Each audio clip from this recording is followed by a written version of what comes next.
Myself and a close friend of mine named Latoya Hayward, who's very involved with my scholarship. I'm very involved with her brand.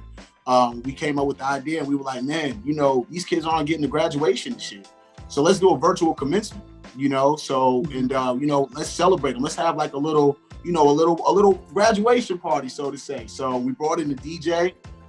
We brought in the DJ from here in Atlanta, named DJ Root Queen. And she's very well known here in Atlanta. And she got on the turntables, and we posted it through a Google form, and we just sent it out through Instagram and everything, man. And you wouldn't imagine the pour out was amazing. We were able to raise $8,000 for the scholarship in a matter of weeks, and we had over 100 applicants for the scholarship. So you take this thing that's going on with COVID, man, and it was terrible at the moment, and it's this negative side. But on the positive side, we were able to give out 6 scholarships, and branch out to those other states. So that's the story behind that.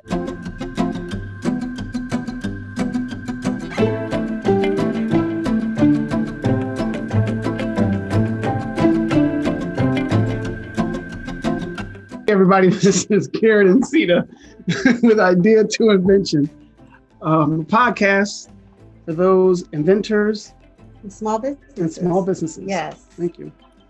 So today we have our guest with us, Mr. Chris Butts. Is it Butts or Buttes, or what do you call it? It's Butts. Butts. Okay. Claim it. Right. Chris is an educator and a philanthropist, and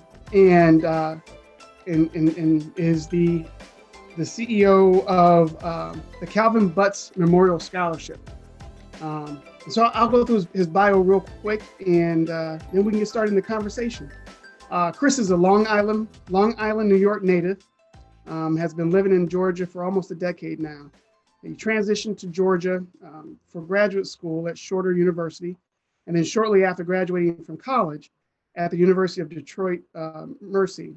After only 1 year from his untimely death of his brother's murder in 2010, he felt that he needed a change of scenery and an opportunity to coach and receive his master's degree, and became available here in Georgia.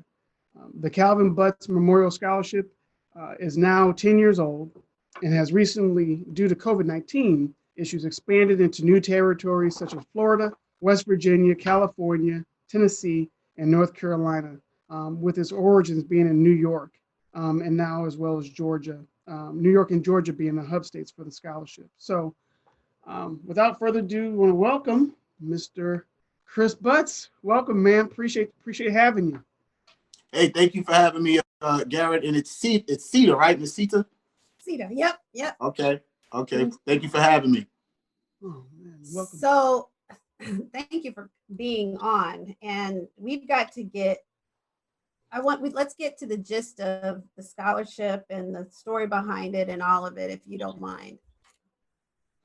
Yeah, absolutely. So, like your husband read, I'm originally from New York, so that is where the scholarship originated, back in New York, after the untimely death of my brother. So my brother was murdered in 2019, actually. It was just an event that happened. Things got out of hand. Last year? No, 2009. Oh, okay. All right, I'm sorry. 2009. Did I say 2019? Yeah, I was like, how are we? Okay, no. How are you being able to function and talk to us? No. It's been 10 years, so I've had a lot of time to vent and everything like that. And the hurt never goes away, but you just kind of learn how to live with it and live through it. And that's what we've been able to do with the scholarship and just paying it forward. So we were thinking of a way that we could, give back to the community and share our testimony and our story. And that was an idea that we received from some of his friends. And since 2010, we've been giving out scholarships. So share the testimony and the story. So the story was he was killed actually by one of his best friends. They weren't best friends at the time, but this was somebody who grew up around us. I would see him in the house. He would spend the night. They actually went to prom together as best friends, and they had a tight bond.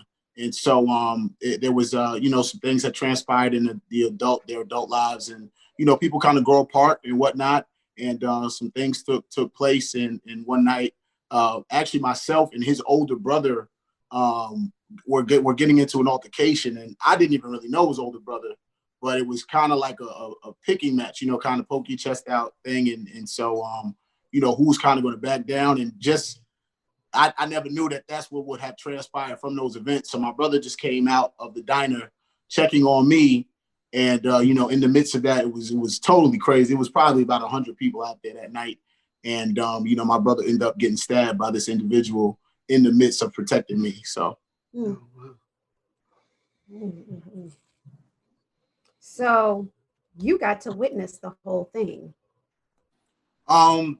Pretty much, I didn't see him actually getting stabbed, but I saw the aftermath because I ended up getting jumped myself by it was a group of people. They were gang affiliated at the time as well, and so I had to protect myself, but I did get a glimpse of him, and he was alive. But then the next time I got a glimpse of him, he was on the ground, and at the time I just thought that maybe he was unconscious or something, but he was lifeless. So. And this was in New York? Yes, this was in New York, Riverhead, New York. Okay, so with that incident, how you said it was his friends that came up with the idea. Tell us more about your brother and so how my brother. I'm sorry, see. No, go ahead. My brother was he was heavily involved in sports. He played basketball, he played football growing up. And he just was always a family person. He loved people.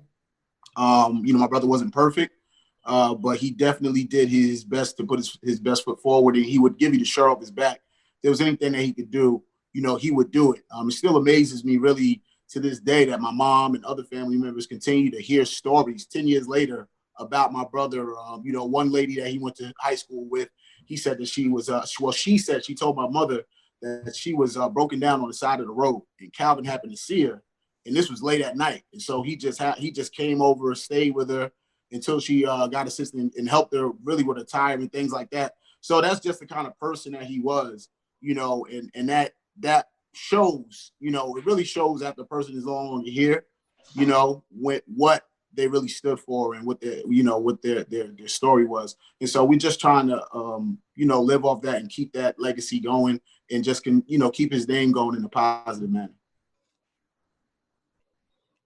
So how I'm really trying to digest this. Yeah. It's so in 2000, so when the events happened in 2009, and now imagine a year or so later, the thought of creating the scholarship came about. How talk to us about how it originated, the idea, and then actually beginning to get implemented. And then from that point, how has it been able to survive for this amount of time, right? And then there's the next part that is COVID kind of comes into play, and it has you thinking and pivoting and going into a larger amount of area to be able to provide scholarships. You see what I'm saying? So help me walk us through how it's evolved all the way up to that point. Absolutely, Gary. Great question. And honestly, in the beginning, I really wasn't involved. My brother was my only sibling. That was my older brother. That was my best friend. I'm getting emotional. I'm trying not to get emotional now just talking about it, so just losing somebody like that so sudden.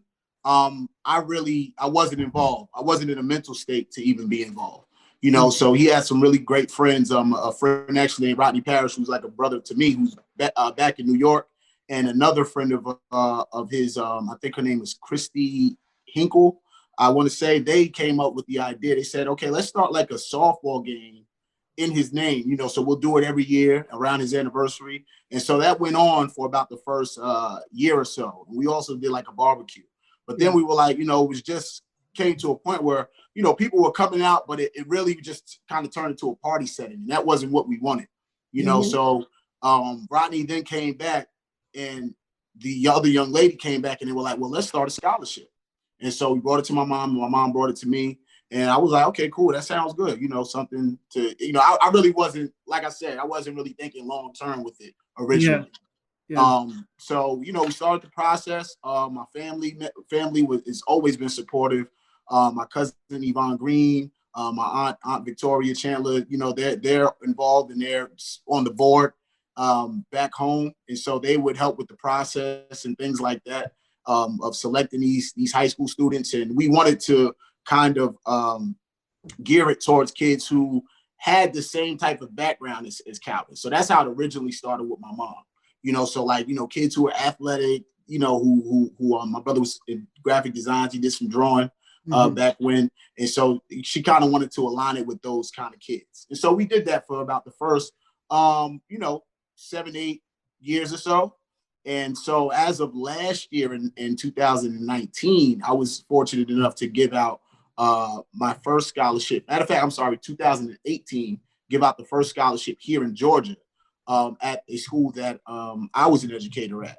And so I wanted to kind of change the structure a little bit and tap into some kids who have overcome adversity, you know, who have overcome some tragedy, you know, because me losing my brother, it was tragic to me.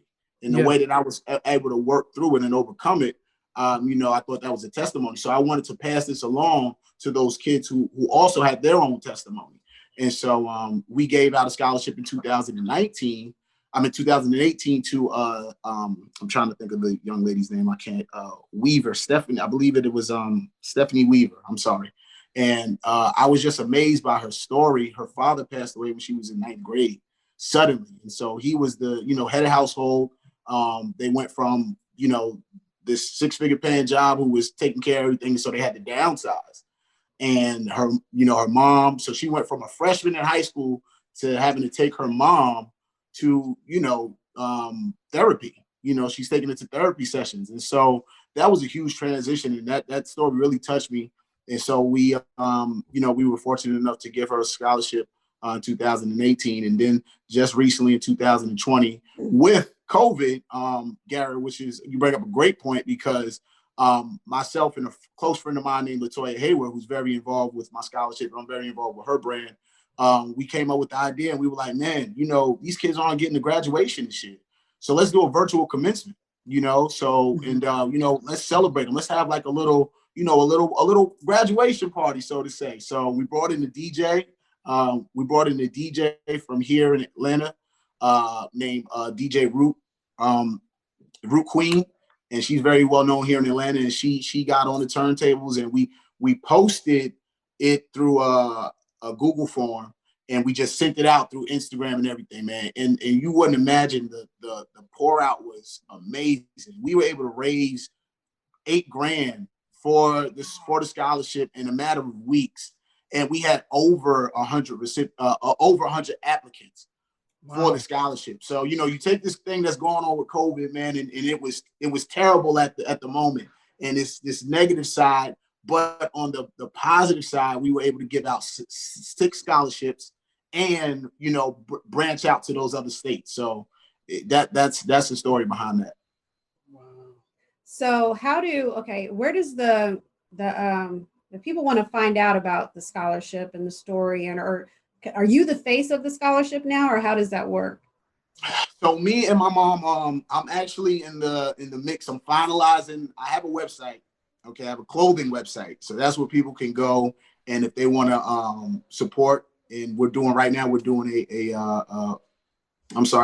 something online where you can sponsor a senior, and so they can purchase a T-shirt with the Calvin Butts logo, and we send them a flyer, and they can put their name on the flyer, and we're going to post everybody who's purchased a shirt and received that flyer on the website at some point when we finish, so we can see who helped contribute to sponsoring a senior.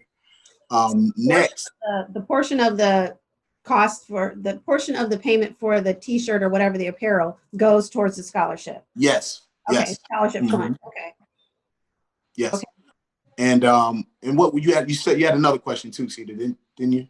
Well, how are you? Because I'm like you said, you nowhere near saw this coming, and now you've been thrust into, you know, still digesting, when you and your mom digesting and processing the fact that your brother has passed, you lost your brother, and now you're the face of his memorial and and his foundation. How do you balance that with, feeling like you're honoring what your brother would want, but at the same time, you've got everything else going on in life? How do you kind of marry the two? If you figure that out, Miss Cedar, let me know, please, so I can start to apply it. Because I don't think that ever stops, and you two will know. I read your story, listened to your story, and that was amazing about how you basically broke through the threshold of pioneering for us as African Americans with your product. When you weren't able to balance it out with personal life, and then taking on this endeavor by yourself, but you had no idea what it would lead to. So come on, we got to do this. Right, exactly. So it's the same thing here. Is it's like, I know that this is something that God has destined to happen. And like you said with your grandmother, like I couldn't sleep at night knowing that I wasn't able to, that I chose not to tell my brother's story and keep that legacy going when I had the opportunity to, before I left this earth.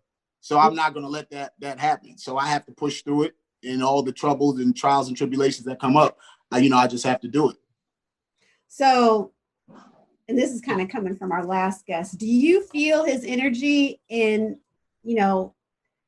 thinking of ideas or figuring out new ways to get the scholarship out there? I mean, the fact that this exists and get his name out there. How do you feel your brother's energy with all of this? Absolutely. And I can't even explain it. And you probably can attest to this too. Like, I'm sure I've had dreams about my brother. I've had people come to me and tell me they've had dreams about my brother, about things and stuff regarding the apparel. It's really eerie when you think about it. It's like, and I know that he's not satisfied, but he's pleased with what has come so far to this point. But I know he wants to keep going. I know he wants it to kind of keep progressing and things like that, keep with the creativity and keep it organic, because my brother was a real guy, he was real. He didn't know any other way to be, And so that's what I want to keep with the brand. I want to keep it simple. I want to keep it transparent, and I want to give back, because I know that was the heart. My brother had a giving heart. He was such a giver, and we just want to keep that going. That's awesome. Awesome. I'm looking at the website. Can I offer one little tidbit of advice? Absolutely. Because I love the apparel, but I almost want to, like, maybe on the back of the shirt, have a little story of who Calvin Butts is and where this comes from. Mm-hmm. So people can make 100% make the connection. Mm-hmm. Story to the brand. Right. You see, it's so crazy that you say that. So that is something that I actually brought up to my apparel guy. And shout out to Dreamers Print Plus, which is going to be Mahorson Print Plus. They're actually in Riverdale here in Georgia. Does all my printing and everything. And I was asking him about something if we could put at the top of the tag, top of the neck on the back. Mm-hmm. And so we're still trying to work out those logistics, but I appreciate that feedback, because it lets you know we're on the right path. And then also a second thing, I had a friend come back to me and tell me that she said Calvin in her dream says he wants his name on the back of the apparel. So the fact that you even bring up the back just is like, I'm like, wow. Yeah, because I see this pink jogging suit right here. Purple. It looks pink. Lavender, whatever, fig purple, whatever. Uh-huh. That or shell. I'm digging that, but I need people to be engaged with the design. You know what I mean? To be able to be like, because like, for instance, we are so, especially in Atlanta, there's so many opportunities to support other Black businesses. And even though this is a not-for-profit, you need this, we pour our dollars into you. And when I wear the God is Dope sweatshirt or whatever, it's so crazy. Wherever I go, I get umpteen people either asking me what that means or how great my shirt is. Wow. And the Calvin Butts across, I mean, the signature is awesome in itself. Right. But and you're just amazed how people will pay attention to you and you not realize it. Yeah. But if a bit of his story or just something, it's got to be more than just his name. But like, you keep on calling him the giver. Maybe that's like at the top, and then Calvin Butts born, blah, blah, but murdered, da, da, da. This is, we established a found, just like 2 sentences that the back of the shirt. Because what that does is that then begins to take your brand and gives it begins to encourage conversation. Right. Exactly. It puts a story behind it. And then folks are like they get intrigued, and it begins to bring those two together just from a conversation that they probably would have never conversated about anything else. Absolutely. So absolutely. That would be awesome. Thank you so much. I'm honestly, I wish I could. When I want the first one in the big purple. I got you, Miss Cedar and Mr. Garrett. I got both of them for sure. Yes.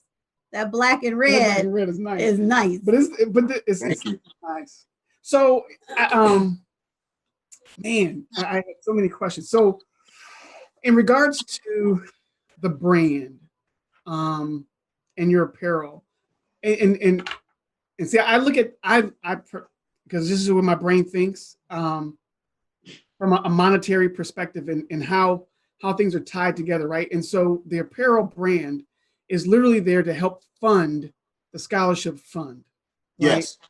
And so my question would be is where do you see you going with the apparel brand? Because that's significant, right? Because your scholarship is funded by multiple streams, right? Whether it's an event, whether it's the apparel, whether it's private donations, right? That's your funding stream. Where do you see the apparel brand going to help push this further, right? Into the again, I may need to hire you and we have a conversation. Because listen, you don't have to know. We don't take no monies, but I'm telling you.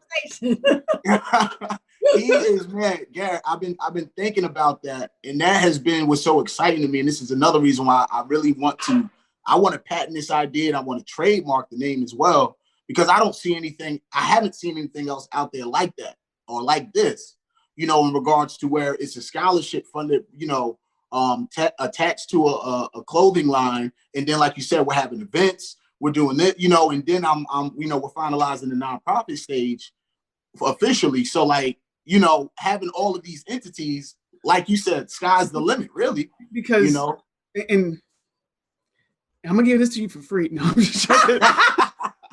Because given the geographical location of where the business is at, you happen to be in a center point of significant HBCUs that are clearly around, and to tie in your scholarship in order to map with the HBCUs and your brand, it's just in the apparel. It just, to me, it's like a natural marriage, and you just kind of have to figure out how to get into that. How to get into that relationship, because it's just about talking. It's about talking and setting it up. Yeah, 1 degree away from the person that you need to, and it's just keep on talking and keep telling the story, and eventually, that relationship or that connection will be made. But I have one question, and so when you, how do you choose the candidates for the scholarship? So now what I've been doing, and my mom, we're going to branch off, and it's going to be under the same umbrella, but she is going to operate things the way that she's been doing in New York. I'm going to operate a little bit differently. Like I said, I want to tap more into the kids who have endured and overcome significant circumstances, life tragedy or something like life tragedies, right? And I want to tap into those students and hear their story. And so that's really what I'm catering it to right now, and more so towards the kid, not because the 4.0s and everything, those kids are getting a lot of scholarships, and nothing against them, because they shouldn't be, they shouldn't suffer consequences for achieving, but also, those kids, those middle tier kids who may just they just need an opportunity, you know, and there's a story behind it. So those are the kids that we're looking at, you know. Those are the kids that we're looking for to get the scholarship to. And can anybody apply like anywhere, if from any part of the country, or is it specifically they have to apply in the states that you kind of have like a chapter in or whatever, or how does that work? So here is the thing is now with COVID, and so we're going to do another virtual commencement this coming year as well. And we're open to all 50 states in the US.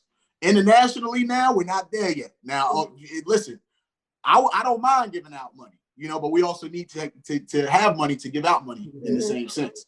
And so, you know, I really want to focus in on the states and broadening the right here at home, I like to say, in the 50 states to those kids who need an opportunity. And who knows within the next year or so, because I honestly, Garrett, and I want to get you offline, man, if I can get your time, because listen, we are like on the same accord, and it's so crazy, and we've never had a conversation before. I'm thinking the way that you're thinking though. I actually had an idea. I want to be able to gift those kids who receive the scholarship, a quarterly scholarship. So like when they get to, you know, it's not just for that first semester in school, it's for that second semester, it's for that third semester. And we see them all the way through college, because that's really making an impact. We just saw that kid all the way through. I'm gonna give you this one for free too. Hold on, let me get my pen and pad out. You better get some paper, man. Let me get my paper out, man. Hold on now, because I'm taking these nuggets down. Because I tried to get my family to do this, and they didn't do it. But what I think is even more impactful is if you have each one of these kids sign a contract to when they do graduate, they give $100 back. Wow. To the funds for the next, you know, the next. So you keep it becomes a legacy, not just like a, you know, one and done type of thing, that they're truly invested, that they are, because it ties them to their success, and it ties them to being able to help the next set of kids. Wow. And it begins, that's a good idea, because it begins to take a life of its own. And so it kind of self-funds itself, right? Absolutely. More and more alumni coming through, it begins to self-fund. Wow, that's a really good idea. And like you said, Garrett, that's just another stream to the other streams of income, and yet the resources are unlimited. Yeah. Now, I want to ask this too. Does the child who receives the scholarship, do they have to use it for school, or are there certain restrictions, or how does that work? That's a great question. Great question. So, and I actually just tailored that as well. You don't have to necessarily be going to school, but you need to be doing something. So if you're going to a trade school, if you're going to, even if you're starting a business, you know, you can get that, you know, $500, $1,500, whatever we're donating at that time. I don't mind investing that into your company, but you need to have something and some type of plan mapped out. We're not just going to give you money just because you have a thought or whatnot. We need to see something laid out and that makes sense, you know, and we would love to support that. Yep. So it's not just narrowed down to college kids or kids going to college. Awesome.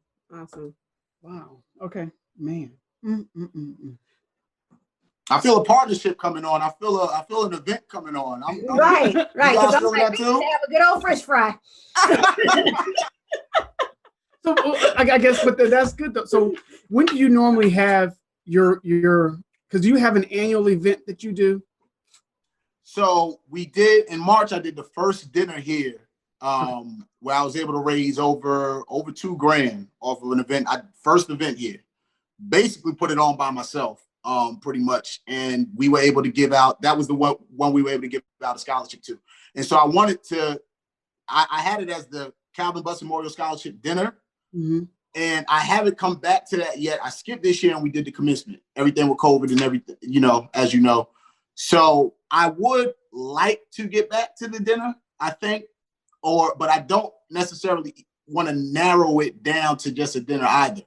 You know, just some type of event, you know, just some type of event. If it be a dinner, so be it, you know, or it can be a fish fry or good old, you know, something like that.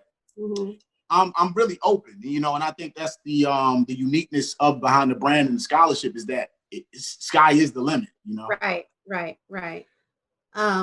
You're local. Where do you teach? I'm here in Atlanta. I'm at Atlanta Heights Charter School off of MLK. Okay. Because we're in Marietta. Okay. That's my old stomping grounds. I work, that's how me and Isaac know each other, is through Mount Perrin. Right. I work part-time with them at Mount Perrin with the Unlimited Ministry. Okay. Awesome. Yes. So do you have, we probably do need to get offline and talk. Do you have certain goals of, number one, what your scholarship amount will be per year? How many you want to give out per year, right? Because I mean, in reading through some of your other interviews and on your website, I know that you've in total have probably given out about 8 to 9 scholarships so far. Only here, so 8 to 9 here in Georgia, but we've given out over 50 since being in New York. Mm-hmm. Okay. So because it would be good to kind of understand what your annual goal is, right? Because in that way, if you know your annual goal is, hey, you know what, I want to give out 10 scholarships. I want to give out 10 $1,000 scholarships. Right. Then you know that's what your raising point is, and you can kind of begin to build your year to reach that goal. And then based on that, you can look at all your channels and how you feed in money and hit the one that best, the ones that will help you get to that goal. Right. Wow. So Incita had brought up something about the kids that you've given scholarships to. How has their testimony been? Right. I mean, talk to us about some of the ones you've talked to and how it's impacted them and what they've been able to do with the funds. So some testimonies that we have from Riverhead. So I'm from Riverhead, New York. It's a small town out in New York. Everybody thinks of New York when they hear New York. Oh, big city, you know, city life. No, there's country in the north too. So I'm definitely honest. I'm from the country in New York. And so our town is very small, so small-minded, I would say. And talking to the kids, man, and it actually warmed my heart when one of the recipients, her name is actually Nia Johnson, she said that, you know, receiving the scholarship, and she was a recipient, I believe, in 16, something like that, within the past recent 5 years or something. And she was like, man, it warmed my heart, and it motivated me to see somebody in our town that looked like me giving back to the community. She was like, it was an inspiration. You know, this was somebody, because we went to the same church, you know, so like this is somebody I was seeing in church when I was back home with my mom and everything, and to see them actually pouring back into the community. And, you know, when we're not that far apart in age. So, you know, that was just very reassuring for me, because it allows me to know that, you know, we're headed in the right direction and we're doing the right thing, and people are noticing, and we're not doing it for the recognition. We're doing it for the right reason. But the fact that they're recognizing that it's coming from a genuine place is amazing. Wow. Good. Okay. Are you capturing those testimonies? Yes. I have a couple of I actually have a video that my friend made for the dinner with a couple of the recipients, and she's actually one on there. But that, you listen, these are all things that last year really put the light under me. Like, we need to be capturing all of these moments and stuff, because people are going to want to see it. And so, you know, this past year, I had the recipients on our Facebook page write the review and whatnot, and you'll actually see a couple of them. And I'm going to send you guys some apparel. I need your sizes. You're going to get that pink sweatsuit after all that you want, Miss Tita. And I'm going to send you our... we have our little I'm sorry, I'm drawing a blank though, but our card with the information about the scholarship gives the background, and it has testimonies from the past recipients and how you can stay connected. Awesome. So exactly how do you give to the Calvin Butts Memorial Scholarship? If somebody wants to donate, how do they donate? So they can donate through, like we said, sponsoring a child through our Shopify website at www.calvinbutts Memorial Scholarship inc.com. Mm-hmm. And then we also have a PayPal set up to where those funds go directly to the scholarship and whatnot. And so those are the two ways right now to donate. Those are the two ways. So is the PayPal link directly on the site too?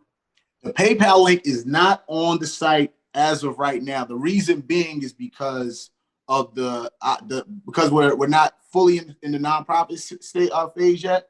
So I don't want to get, I'd rather it go through the website, right, and through something as opposed to people, giving. But they have, and when we did a fundraiser, we did 2 fundraisers through Facebook, and we raised, between the past 2 years, we've raised like probably about 10 grand, over 10 grand. So you're considered a 503c in New York. Does that then grandfather into other states that you're in, or how does that work? So when you become a 501, all you need is one, and then anybody can kind of really, right. So I could say we could do Puff and Cuff can come underneath the Calvin Butts umbrella, and we can do an event together, and you can receive, donations and things like that. You only need one 501 to be operable. Mm-hmm. This is awesome. Yeah. So how was the process of creating the 501(c)(3)? So I'm currently still in that phase. So we're currently still in that phase. So we're registered with the Secretary of State here in Georgia, but now I'm into the 501 phase, and I'm getting that finalized. That'll be finalized by the top of the year in 2021. So real quick, you got Majesty's on there. Mm-hmm. She did one of your events. Yeah, Cynthia, man, she is awesome. I love Cynthia. She is amazing. Yes, she can heal you too with that stuff. Oh yes, I love that living ginger. You hear me? Clear out everything. Yeah. Tell me, how is Mom doing? Mom is good, man. She actually she was supposed to come here this weekend, but COVID kind of scared her off. You're all scared away. Yes. Yeah, I'm doing a little housewarming gathering. I just closed on the townhome in Union City, and so I was having family and friends come out, and she had to renege. But she's good. She'll be back hopefully next year, 2021, in the summertime and spring. So awesome. Mm-hmm. Well, let's ask: is there anything else you want to make sure that gets mentioned on this segment? Any other information you want to put out that we don't want to miss anything or skip anything? Like tell us your Instagram link, tell us your Facebook page, all that good stuff. Absolutely. So they can stay in contact with us or get connected and find out more info at our Instagram, Calvin Butts MS. That's Calvin Butts MS on Instagram. The link to the website is in the profile. And then you can also stay connected with us through our Facebook page, and that is Calvin Butts Memorial Scholarship. And that's on Facebook. Single scholarship, one scholarship, not scholarships, right? Okay. Scholarship. Yep. Scholarship without an S. Yep. Okay. And that's how people can stay connected. They can message us. Like I said, they can purchase apparel. And if they want to, we're always open to sponsorships and things like that. Partnerships. We've done events with, like you see, with Majesty Teas and other vendors and small businesses, and we're always open and looking to connect. Awesome. This is great. Yeah, this is absolutely great. Have you heard of RICE? RICE? Right. It's the Russell Center for Innovation and Entrepreneurship. I haven't. Is that Bankhead? You know where Pascal's is in the city? It's right up from Mercedes-Benz. Okay, I used to live over there, but so where's that? Is it by Morehouse over there in that area? Yeah. It's really by Morehouse. It's by that campus. But Russell Center for Innovation and Entrepreneurship is an incubator specifically for Black entrepreneurs. and we joined it like 2 years. It's going on 2 years ago, but it's something that you may really want to get more information on and get engaged in, because it has really opened up some serious doors for us in terms of Black entrepreneur in Atlanta. So it's rcie.org. And it's the family that have you heard of Herman Russell? That name sounds familiar. Herman Russell, first of all, the Russells are one of the few Black billionaire families in the United States. Oh, wow. Herman Russell was a Black contractor who built, majority of Bankhead. They own majority of Bankhead. They own like 30 blocks around Mercedes-Benz Stadium. Wow. And then they were one of the companies that laid the runways for when Maynard Jackson, when it became Hartsfield-Jackson Airport, he was like, they wanted to block Black contracting companies out of getting those contracts. And he was like, okay, if anything, Black people can lay concrete, we gonna do that. So he was, if you look up Herman Russell, the fact, we didn't know about him either before we got here, but you know, a brief point in Black history. He's one of the names that you really need to know. But his Center for Innovation and Entrepreneurship that his children are the foundation for. And that's Herman Russell. Herman Russell. Okay. Definitely. Man, thank you so much. I definitely would love to tap into that and stay connected. Absolutely. Okay. Wow. We got 1 minute left, so we're gonna have to wrap it up. Yeah. But this was awesome. I'm so glad we got to meet you and hear about your brother's story. Yeah, and definitely. Likewise. Thank you. And your story, your testimony is amazing. And the way that Garrett came in that thing and it all came together and the business took off, that was an inspiration to me in looking at your testimony and story. So I'm honored to be on the show and on the podcast with you guys, honestly. Thank you so much. Thank you. It takes a village. So. It sure does. Hey, it sure does, right? Yeah. That's exactly why we're going to connect off this call. Right. The village, right? Not a problem at all. Not a problem. So thank you again. Isaac will make sure that you have our information. Okay. He'll also keep in touch to let you know when this will air. So then that way you can publicize it, let people know that you're going to be on a podcast and so forth. Okay. Sounds good. And can you two please send me over your sizes so I can get your apparel to you, okay? Yep. You know I am. All right. I ain't got no problem with that. Sounds good. Right. I appreciate your time. You two have a wonderful evening. Thank you again so much. Thank you, man. Appreciate it. All right. Always say in parting. Take care. Be blessed. And be a blessing. Bye-bye. Yes. All right. Take care.